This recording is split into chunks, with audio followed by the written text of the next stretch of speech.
Randall Parker Foods, we have a site here in Llanidloes and we have a cutting plant in Andover. So we are one of the largest lamb producer in the country. Yn Randall Parker Foods, da ni'n neud tua 1 miliwn o wyn y flwyddyn. Da ni'n lladd tua 500 yr awr. Mae'r wyn yn dod dros Prydain i gyd.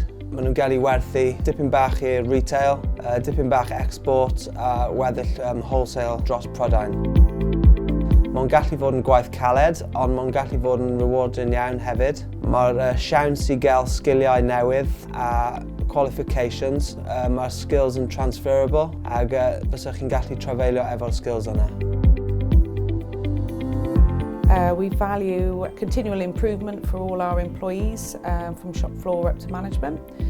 And we like to see people learning new skills, helps them with their job and productivity for the company as well.